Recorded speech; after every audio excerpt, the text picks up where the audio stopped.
भांति भांति के लोग मिलते संसार में, सम्यक दृष्टि मिलते, मिथ्या दृष्टि मिलते, दानी मिलते, अभिमानी मिलते। गुरुजी बोलते कहीं भी जाना बताते जाना सबको कि तुम्हारे साथ जो घटना घट रही है वो औरों के साथ भी घटी है, जो तुम कर रहे हो ये औरों ने भी किया है, और अगर औरों ने नहीं किया होता तो आज तुम जिस जिनालय में जा रहे हैं वो जिनालय तुम्हारे आंख के सामने नहीं होता। ये दान औरों ने भी किया है और उस परिग्रह का संचय भी औरों ने किया है, इतिहास भरा पड़ा है। बिल गेट्स को आप कभी भी मोक्षगामी नहीं मानेंगे, क्योंकि महाराज मिथ्या दृष्टि है, दान देता है खरबों का, उसके बाद भी उसका पुण्य एक दिन सूख जाएगा, लेकिन सम्यक दृष्टि का पुण्य कभी सूखता नहीं है, कभी नहीं सूखता। आज जो पानी पिला रहे हो ये दूध में परिवर्तित होगा। गुरुजी कहते थे परोपकार की वेदी पे चढ़ाया गया फल कभी निष्फल नहीं होता।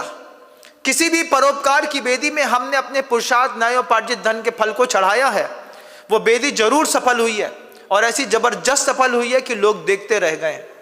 आज आप सबको भी अंतर मन में इस बात को सोचना है कि आपको कौन सी शक्ति खींच रही है, हिंसा की, झूठ की, परिग्रह की, डाह की, मात्सर्य की, क्योंकि इनका ऑरा है। अगर इनका ऑरा नहीं होता तो दुनिया में हर आदमी भगवान बन गया होता।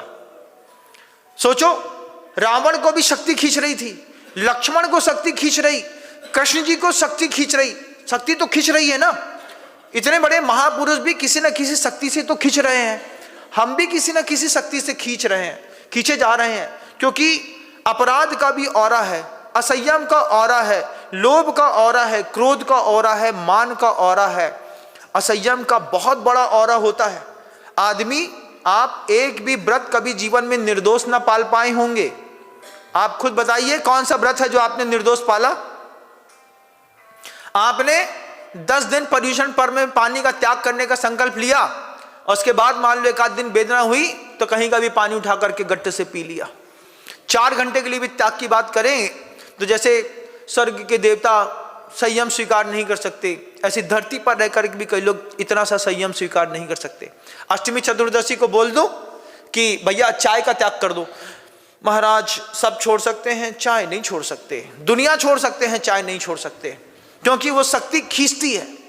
असंयम खींचता है, हिंसा खींचती है, पाप खींचता है, कसाई खींचती हैं, संज्ञाएं खींचती हैं, लेशाएं खींचती हैं। हम कितना भी मीठा बोलते हो, आप भी बहुत मीठा बोलते हैं कि नहीं? हाँ महाराज, हमसे अच्छा तो आप लोग तो पढ़े लिखे हैं, अपन तो थोड़ा कम पढ़े लिखे बाबू हैं, आप तो ज़्यादा पढ़े लिखे लोग हैं, coat pant tie belt suit वाले। लेकिन उसके बाद भी क्या होता, असंयम की शक्ति खींचती है। क्या खींचती है?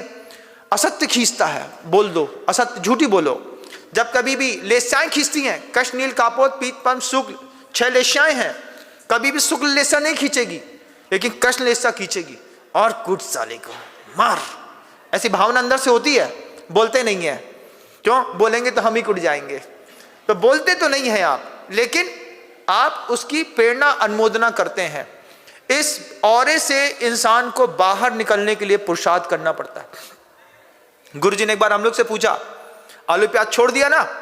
त्याग तो है महाराज, उसकी खुशबू अच्छी लगती है कि नहीं लगती? अब क्या बोलते, लगती तो है। आलू प्याज की खुशबू सूंघो तो दूर से समझ में आती है कि प्याज में लहसुन ज़्यादा है, कि लहसुन में प्याज ज़्यादा है, कि आलू ज़्यादा है, कि काय की सब्जी बगड़ी, सब समझ में आता है सूंघने में, इतनी अभ्यस्त है ये नासिका। गुरु जी कह दिया खुशबू तो अच्छी लगती है, तो बोलते हैं वस्तु का तो त्याग है, लेकिन अभी भी उसकी ऊर्जा तुमको खींच रही है। इस ऊर्जा के औरे से अपनी, उसकी रेंज से अपने आप को बाहर निकालो। उसकी रेंज से अगर अपने आप को बाहर नहीं निकाल पाओगे तो कभी भी मुक्ति के द्वार तक पहुंच नहीं पाओगे, क्योंकि जो चीजें तुम्हें खींच रही हैं ये चीजें तुम्हें मृत्यु की सैया पर भी खींचती मिलेंगी।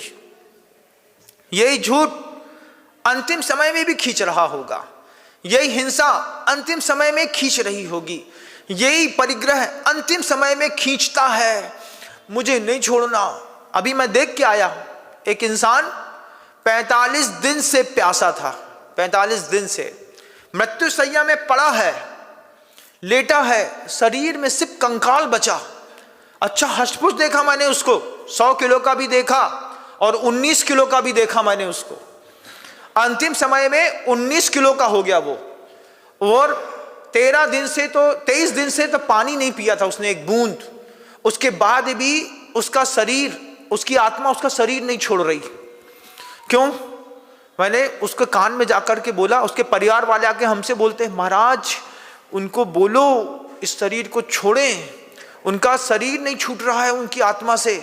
हमने कहा इसने जीवन में कभी दान नहीं दिया होगा, जीवन में कभी साधु की अनुमोदना नहीं करी।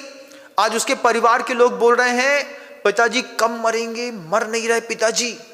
मैंने उसके कान में जाकर के बोला आत्मा तू इस शरीर में किसी लायक नहीं बची, इससे ऊपर नंदीश्वर दीप जिनालय मिलेगा, वहां पे रत्नों की प्रतिमाएं मिलेंगी, भगवान मिलेंगे, देव मिलेंगे, गुरु मिलेंगे। 500 योजन की चांदी की प्रतिमा देखनी हो, सोने की देखनी हो, हीरे की देखनी हो, छोड़ इस शरीर को।